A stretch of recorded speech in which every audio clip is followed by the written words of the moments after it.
जर ती बिल्डिंग डिलॅबिलेट नव्हती, त्यामध्ये कुठच्याही पद्धतीने अशा C2, C1, C3 मध्ये असताना देखील अशा पद्धतीने ही बिल्डिंग का कोसळली याच्या मागची देखील चौकशी या ठिकाणी होणं आवश्यक आहे। या सभागृहामध्ये कोणी राजकीय आरोप केले की खाली असणारं नर्सिंग होम, त्या नर्सिंग होमचं रिपेअरिंग चालू होतं, तो माणूस अमुक एक पक्षाचा आहे। या सभागृहामध्ये मुंबईकरांच्या हिताच्या दृष्टीने भविष्यात अशा घटना घडू नये आणि येणाऱ्या काळामध्ये काळ सोकावता कामा नये आणि म्हणून तो माणूस कोणत्याही राजकीय पक्षाचा असेल, जर खरोखर दोषी असेल, चौकशी झाल्यानंतर खरोखर तो दोषी आढळला तर त्याच्यावरती कारवाई केली तर आम्ही त्याची पाठराखण करणार नाही, ही आमची भूमिका आहे।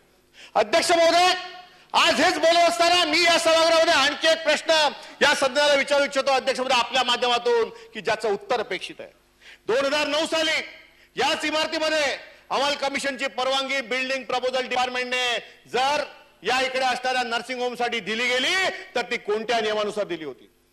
2009 साली बीपी डिपार्टमेंटने जर अमल कमिशन करून खाली असणारे फ्लॅट हे हॉस्पिटलसाठी जर तिथे अमल कमिशन करून त्या ठिकाणी ती व्यवस्था म्हणून त्या भागातील नागरिकांना आवश्यक असेल म्हणून अशा पद्धतीचा जर निर्णय घेतला असेल तर ते अधिकारी कोण होते, का दिली गेली, कशासाठी दिली गेली आणि अमल कमिशनची परमिशन मिळाली आणि म्हणूनच त्या ठिकाणी असलेल्या नर्सिंग होम मध्ये त्या दुरुस्तीचं काम सुरू झालं।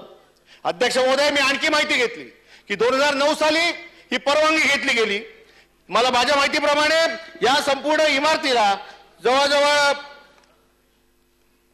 83 साली ऑक्युपेशन सर्टिफिकेट दिलं गेलं। 83 पासून आज मितीपर्यंत 33 वर्ष झाली।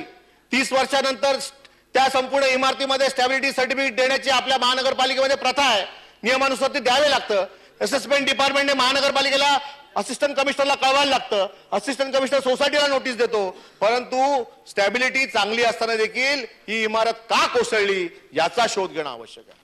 अध्यक्ष महोदय, या सभागृहामध्ये निवेदन करत असताना सरकारच्या वतीने ही माहिती अपेक्षित आहे की जर मुंबई महानगरपालिकेच्या त्या प्रभागामध्ये या इमारतीमध्ये जर या इमारतीचं दुरुस्तीचं काम सुरू होतं तर या इमारतीच्या दुरुस्तीच्या कामाच्या निमित्ताने तिकडे असणाऱ्या बिल्डिंग फॅक्टरीच्या अधिकाऱ्याने या कामाला थांबवण्यासाठी 350 वरची नोटीस का दिली नाही?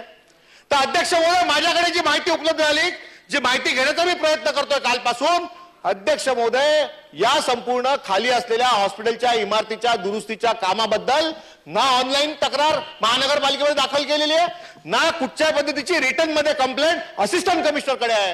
केवळ वृत्तपत्राच्या बातम्या दाखवल्या जात आहेत की अमुक एक माणूस दुरुस्तीला जर आपण त्या ठिकाणी तक्रार केली तर आपल्यावरती रिव्हॉल्वर रोखलं जात आहे। याबाबतचे गांभीर्याने चौकशी होणं आवश्यक आहे। झी 24 तास रहा एक पाऊल पुढे।